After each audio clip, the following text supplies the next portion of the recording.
Hey, OK Product Reviews. This is Rich. You can call me Dick Ritchie, Zipline, whatever you want. But I go by Rich. That's my name. I like nicknames, but I would never let a nickname stick so hard to where that's the only thing I was ever known by. I don't know why. I've had a few different nicknames. This isn't about nicknames, so let's move on. Of course, let's talk about my giveaway process. I've been giving away knives one a week. Nice pocket knives, good ones. So budget ones, but then there's really good ones, different ones like that. Like this week, I'm giving away the Kubey Momentum. I already gave it away actually. Spice 195. This week now I'm giving away the Civivi Hadros. Yeah, Civivi, Kubey, you name it. There's all kinds. Artisan Cutlery, SOG, Sativian, giving away all kinds. And then all you got to do is like, comment, and subscribe. That's all you got to do. Like, comment, and subscribe right here. And you can potentially win a knife off my channel. It's just that easy. And then when you win, I let you know. And then you go to Facebook Messenger, Instagram Messenger, whatever, and you give me your address on a secured platform, and I then ship the knife out as soon as I can afterwards. Now, you ask yourself, what's his motive? What's he trying to do? Well, my motive is, and always has been, not to hold on to something that you don't use, that could be of value to others. I just don't want to be that guy. I've seen people in my life that have held on to so much stuff. Let's say crap, because a lot of times it's crap. To that person, it's crap because it's sitting in a pile in their garage or something like that. But it's not crap to somebody else out there that could use it or wants it. So there's that. Then there's the I want to touch people if I can, and not in a creepy, perverted way. I want to touch people. I want to reach out. I want there to be a connection between my subscribers and my channel to some degree. I want a large percentage of my subscribers, which right now I'm running at about probably 10% of my subscribers that follow me and are active, at least have won a knife off my channel. And I'm going to say most of my active guys have all won a knife off of me. So I want interactivity. I want you to get on here. I want you to watch some of my videos. I want it to spark some questions, because my videos aren't just talking about, say, this knife right here. My videos go from this knife into maybe a story about my life, into maybe a story about something. Today it's about giving, because I give knives away. I'm giving one knife away every week for the rest of 2023 into 2024 as long as I can. You buy the product because you think it's cool, then you review the product because it was cool or not cool. You let the people know that it was cool or not cool, and then now you got this knife, and yeah, it's great. But you know what? It belongs to the people that watch my channel. That's why I give them away. But in the spirit of talking about giving,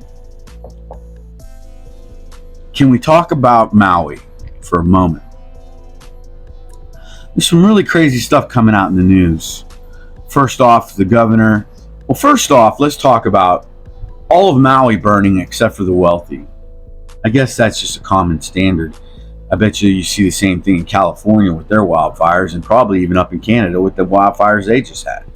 Probably a lot of wealthy homes still standing, and probably a lot of sheds and mobile homes burnt down. Well, Maui, that's what happened. A lot of select prime business locations burnt. Really, most of the damn island burnt, except for Oprah's place. I said it. Yeah. I'm sure just saying her name on this video is going to alert the hounds and they'll find some reason to copyright me or something. Now, I don't think they give a crap about a small guy like me, but if enough of us talk and we let it spread and we get it out there, there are an elite group of people that are surviving in this world while the non-elites are dying, burning. Then you have their governor get online on the TV, whatever you want to call it these days, and he's already talking about acquiring and allocating properties lost. As if these people are gone and now it's a land grab. Yeah, he said it right on TV. Now, maybe he's taken out of context. Maybe the context isn't clear.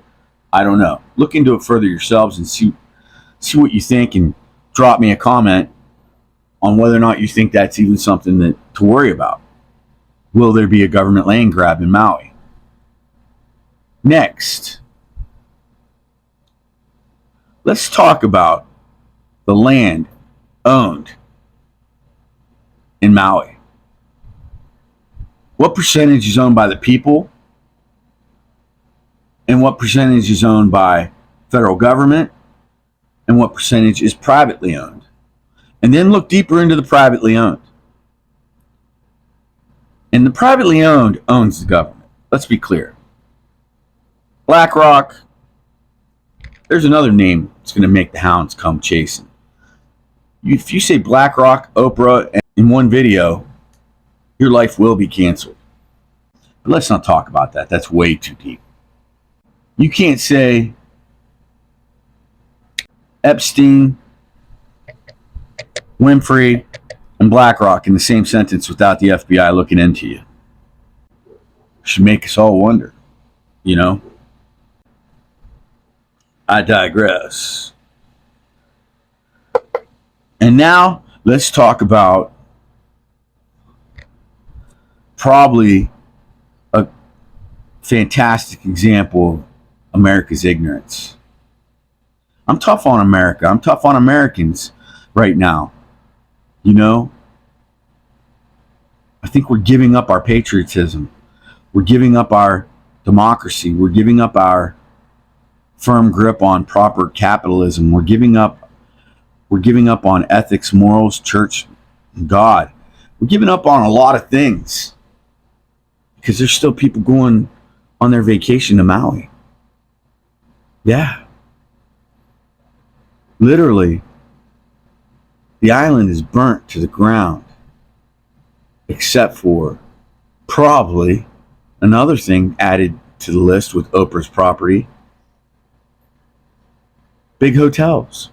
I bet you some of the small hotels that have like the little Econo Lodge with the little pool out front, you know, fenced in out front, you know those ones, if they even have those in Maui anymore.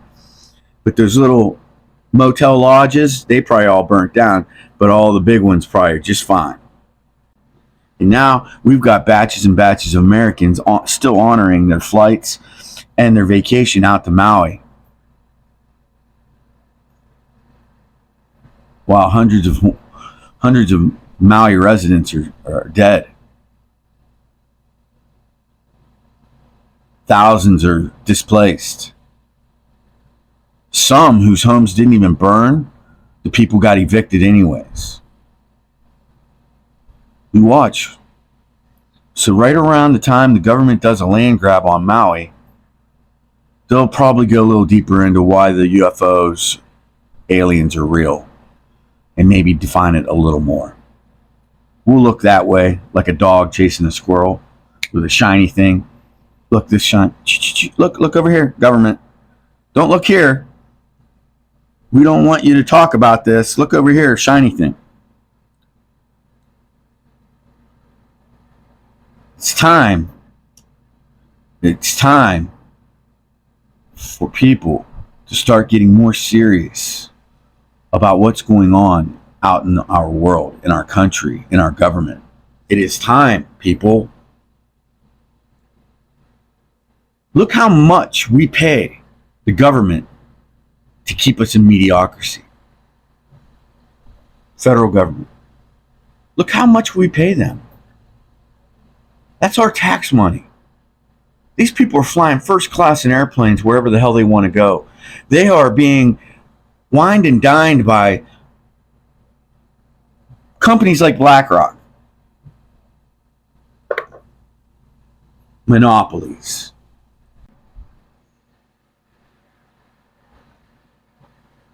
Now we got a stupid election coming up.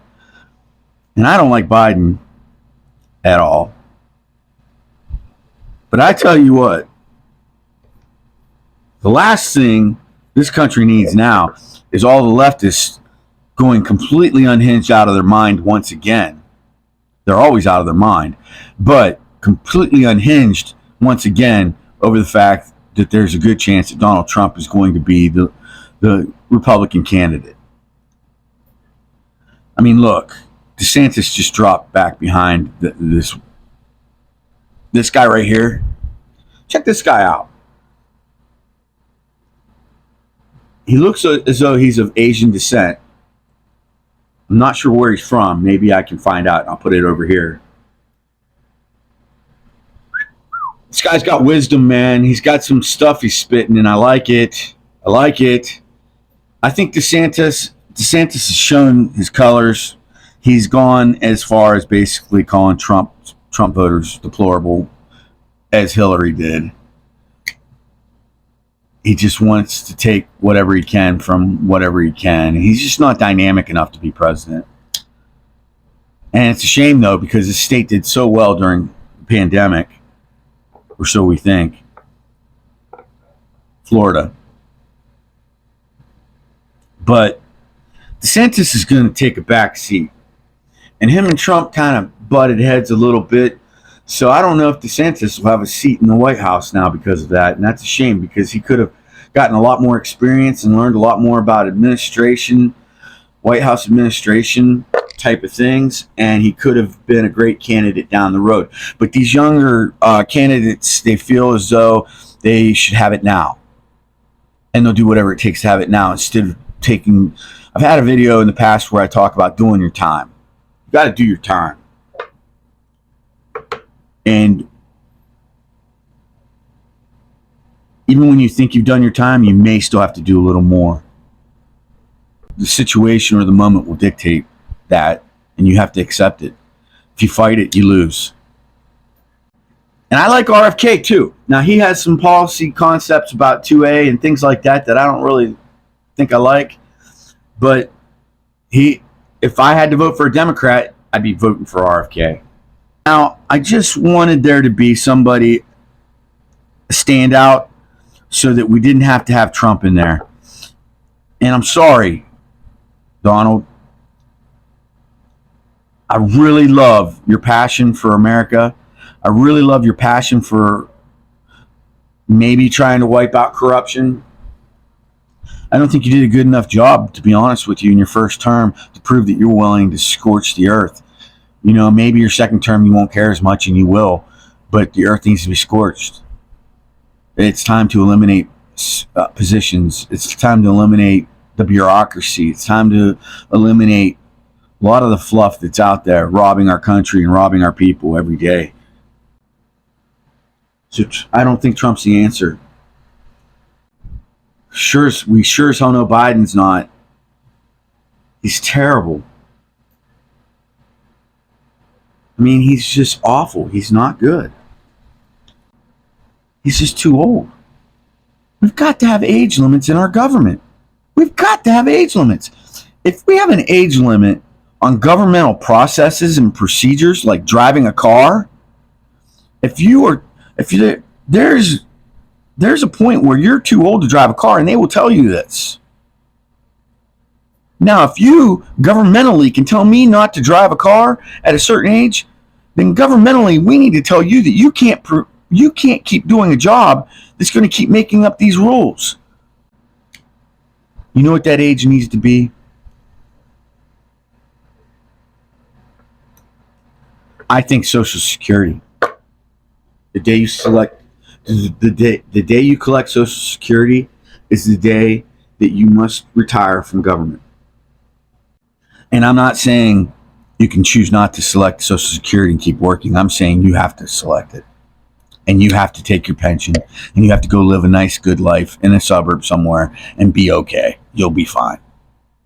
If and when that time happens, and you still have time in your term, you finish your term. Don't get me wrong. But your seat goes up empty. And there is no incumbency at the time. That's an easy rule, guys. It's an easy rule. In your 70s, you retire from the government. Maybe not other jobs, but from the government, you retire. Or you, at the very least, have to take a driving test. Yeah. If you can't drive your own limousine, you can't make federal policies.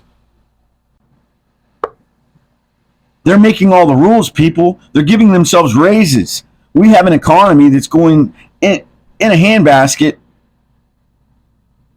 and they will probably give themselves raises this year, this quarter, this term, whatever, however. Wake up, people. Wake up. I got to wake up too. I sleep on this all the time. But those of you, Americans at the very least, that are still honoring your vacation plans, maybe if they were non-cancelable, yeah, I get it. That's money. You know what? Something tells me if you can afford a trip to Maui, you can give the hotel room, for the week or 2 weeks you plan on being there to a family that's out of their home. And you can stay in Utah. You can stay in Florida, wherever the hell you're from, and you're going out there. You find a family out there, and you say, hey, stay at the Hilton this week for free on me. My name's Rich Armstrong. And I'll write that vacation off on my taxes as a donation, and I'll get some of that money back. On top of the fact that you can always trade in your mileage on your plane, so don't play that game. Hotels may be different.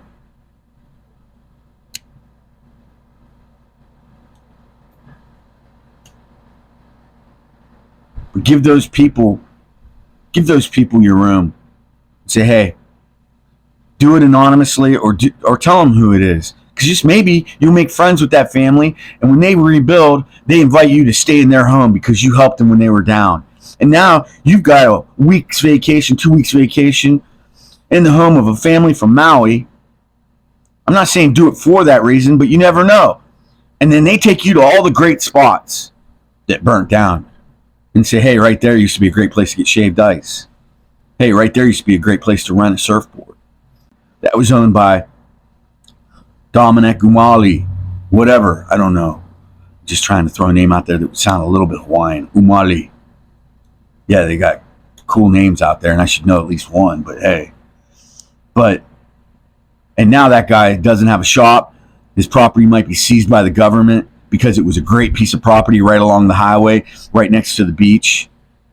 Yeah, you watch. That's going to be happening, people. Or the government's going to give them very little money on the dollar for the property, and there's no choices they're going to have, and they're going to call it eminent domain. But just maybe you give that week of hotel room to a family that's sleeping in their car. No, you don't go there, and maybe there's some families that say, hey, we're going to go out and we're not going to do vacation. We're going to help. Maybe. But I doubt there's many.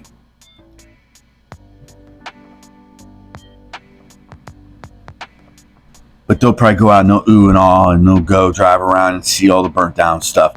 And that's going to be part, our residents of our country are going to be part of tourism. Those people should be giving. More giving. That's all I'm going to say about that. Like, comment, and subscribe. You might hear some more stuff like this, or you just might hear me talk about a knife. It's hard to tell. I'm unstable. You never know what I'm going to do or say. I just say it how I feel it.